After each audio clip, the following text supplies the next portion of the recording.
مسجد اقصی اسلام میں قبلہ اول تھی اور یہ پیغمبر اسلام کے لیے ایک اہم عبادت گاہ رہی ہے۔ اسے مکہ مکرمہ میں مسجد الحرام کے 40 سال بعد تعمیر کیا گیا تھا۔ مسجد اقصی کی تعمیر کس نے کی تھی، اس میں علماء کے درمیان اختلاف ہے۔ بعض علماء اور مورخین کا موقف ہے کہ مسجد اقصی کو حضرت آدم علیہ السلام نے تعمیر کیا تھا، اور بعض کا خیال ہے کہ اسے حضرت ابراہیم علیہ السلام نے تعمیر کیا تھا۔ جیسے کہ اسلام کی تاریخ میں اس کی کئی بار دوبارہ تعمیر، تزئین و آرائش اور توسیع بھی کی گئی ہے۔ یہ حضرت ابراہیم علیہ السلام کے زمانے میں اور ان کے بیٹے حضرت اسحاق علیہ السلام اور پوتے حضرت یعقوب علیہ السلام کے لیے ایک مشہور عبادت گاہ تھی۔ جب حضرت یعقوب علیہ السلام کے بیٹے حضرت یوسف علیہ السلام مصر میں اقتدار کے منصب پر فائز ہوئے تو انہوں نے اپنے خاندان سے کہا کہ وہ ان کے ساتھ شامل ہو جائیں اور فلسطین کو گھیرے ہوئے غربت سے بچ جائیں۔ بائبل کے ذرائع کا دعویٰ ہے کہ اس میں ان کے والد حضرت یعقوب علیہ السلام اور حضرت یوسف کے بہن بھائی اور ان کے بچے شامل تھے، بک آف جینیسس، اور یہ کہ کل 33 اللہ تعالیٰ تھے۔ اس مقام پر چونکہ مسجد اقصی، جس کا اس وقت بتیل یا خانہ خدا کا نام تھا، کی دیکھ بھال کرنے والا حضرت یعقوب علیہ السلام کی اولاد میں سے کوئی نہیں بچا تھا، اس لیے اس بابرکت جگہ کی دیکھ بھال ان کے سپرد کر دی گئی۔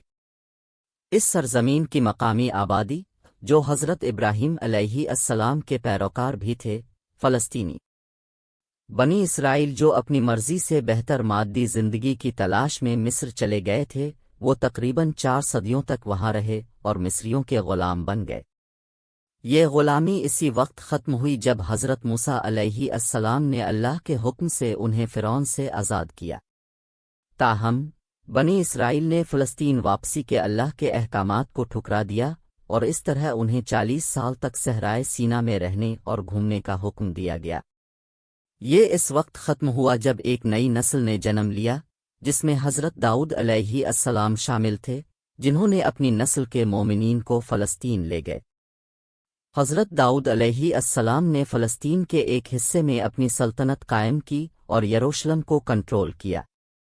ان کے بیٹے حضرت سلیمان علیہ السلام نے مقامی آبادی کی مدد سے مسجد اقصی کو دوبارہ تعمیر کیا اور اس کے ساتھ ہی حکمران کا محل تعمیر کیا۔ حضرت سلیمان علیہ السلام کی وفات کے بعد ان کے 2 بیٹوں نے ان کی سلطنت کو آپس میں تقسیم کر لیا اور ہر ایک کا اپنا دارالحکومت تھا۔ یہ سلطنتیں بہت مختصر مدت کے لیے موجود تھیں، تقریباً 200 سال۔ اس خاندان میں یروشلم کے آخری بادشاہ کو 586/587 قبل مسیح میں تخت نشین کر دیا گیا جب اس نے بابلیوں کے خلاف مزاحمت کرنے کی کوشش کی، جس کی قیادت بادشاہ نبوکدنضار کر رہے تھے، لیکن ایک اپاہج کی وجہ سے ناکام ہو گئے۔ محاصرہ جسے بابلیوں نے شہر پر رکھا تھا۔ بابلیوں کے یروشلم پر قبضہ کرنے کے کچھ ہی عرصے بعد مسجد اقصی کو دوبارہ تباہ کر دیا گیا۔ فارسیوں نے بابلیوں کا تختہ الٹ دیا۔ اس دوران مسجد اقصی کو عبادت گاہ کے طور پر دوبارہ تعمیر کرنے کی کوششوں کی تجدید کی گئی، لیکن اس کے بعد کے عرصے میں متعدد بار ملکیت میں ہاتھ بدلے اور مسجد اقصی کو دوبارہ تعمیر کیا گیا اور پھر دوبارہ تباہ کر دیا گیا۔ شہر میں بغاوت کے بعد 70 عید میں رومیوں کی طرف سے 1 صدی 315-325 عیسوی تک، جب رومی شہنشاہ قسطنطین نے عیسائیت اختیار کر لی، رومیوں اور ان کی سرزمین پر رہنے والے لوگوں بشمول یہودی کو مسجد اقصی کی کوئی اہمیت نہیں تھی اور نہ ہی اسے حرمت اور عبادت کی جگہ سمجھا جاتا تھا۔ مسجد اقصی کی جگہ کو دراصل شہر کے شہریوں کے لیے کچرے کو ٹھکانے لگانے کی جگہ کے طور پر استعمال کیا جا رہا ہے۔ اسی طرح مسجد اقصی اگلے چند 100 سال تک قائم رہی، یہاں تک کہ رسول اللہ صلی اللہ علیہ وسلم نے اس مبارک مقام کی روحانیت کو ایک بار پھر زندہ کر دیا اور آپ کے عظیم ساتھی عمر ابن الخطاب رضی اللہ عنہ نے اس شہر کو آزاد کرایا۔ دور حضرت محمد صلی اللہ علیہ وسلم سے 1917 تک مسجد اقصی کئی وجوہات کی بنا پر پیغمبر اسلام اسواد کی زندگی میں ایک بہت ہی منفرد مقام رکھتی تھی۔ سب سے پہلے جیسا کہ مسجد اقصیٰ اپنے بہت سے ساتھی انبیاء علیہم السلام کی زندگیوں میں مرکزی حیثیت رکھتی تھی جن کے ساتھ ان کا ایک غیر معمولی رشتہ تھا، جیسا کہ پیغمبر اسلام صلی اللہ علیہ وسلم نے سکھایا، اسلام سے ایک تسلسل، تکمیل اور کمال ہے۔ توحید کا دین اور پیغام اللہ کے تمام انبیاء بشمول حضرت آدم علیہ السلام، حضرت نوح علیہ السلام، حضرت ابراہیم علیہ السلام، جن میں سے حضرت محمد صلی اللہ علیہ وسلم اپنے بیٹے اسماعیل علیہ السلام کی اولاد میں سے تھے، انہیں تبلیغ کی۔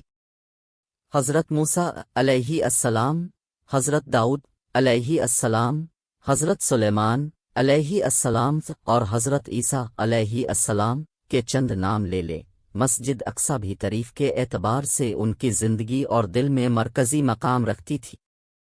اس کے علاوہ سنہ 2 ہجری 623/624 عیسوی تک، اگرچہ ان کی زندگی میں مسجد اقصیٰ کی اس قدر اہمیت کی سب سے یادگار وجہ یہ ہے کہ یہ وہ جگہ تھی جہاں اسرا کی رات اپنے سفر کیا تھا، اور یہ وہ مقام تھا جہاں سے اپنے آسمان پر معراج کی تھی۔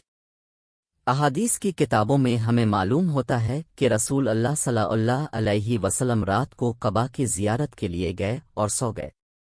پھر جبرائیل علیہ السلام نے اسے بیدار کیا اور اسے براق نامی پروں والے سفید درندے کے پاس لے گئے۔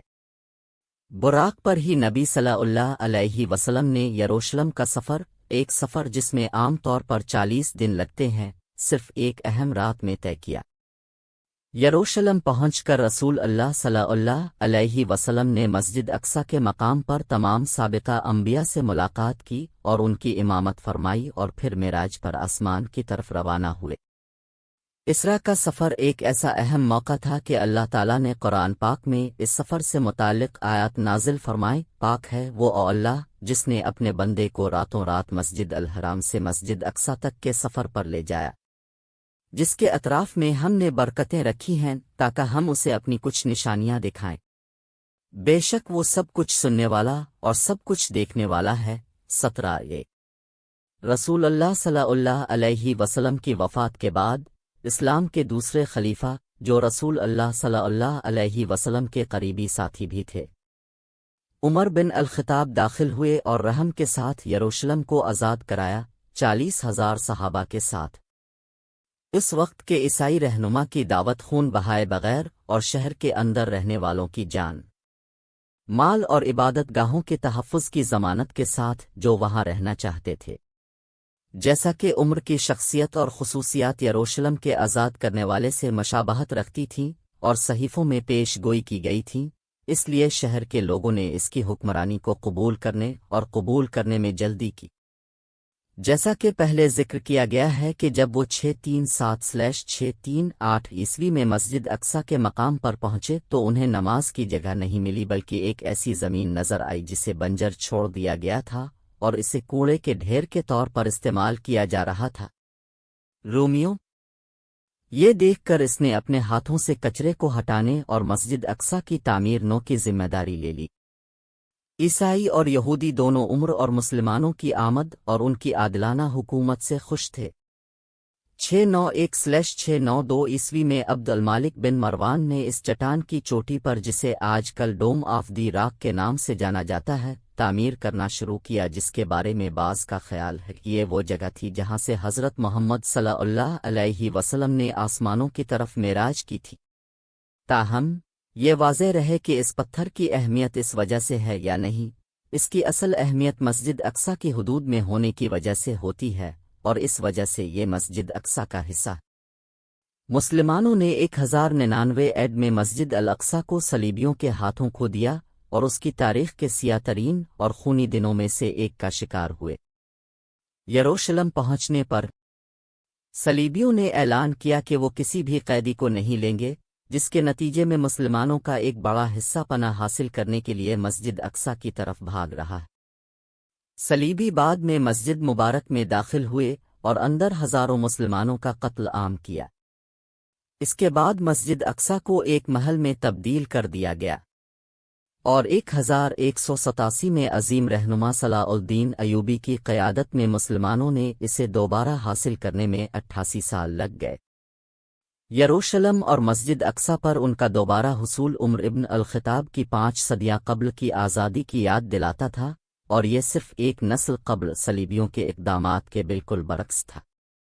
عمر بن الخطاب کی طرح مسلمانوں نے ایک بار پھر یروشلم اور مسجد الاقصی پر ایک اہم مدت تک بلا روک ٹوک کنٹرول حاصل کیا۔ تقریباً 8 صدیوں اور ان کی حکمرانی امن، انصاف اور خوشحالی کی خصوصیت تھی، جس کے ساتھ ہی مسجد اقصی علماء کے ساتھ سیکھنے کا ایک عظیم مرکز بن گئی۔ پوری دنیا سے اس کے بابرکت حدود میں مطالعہ اور پڑھانے کے لیے سفر کرتے ہیں۔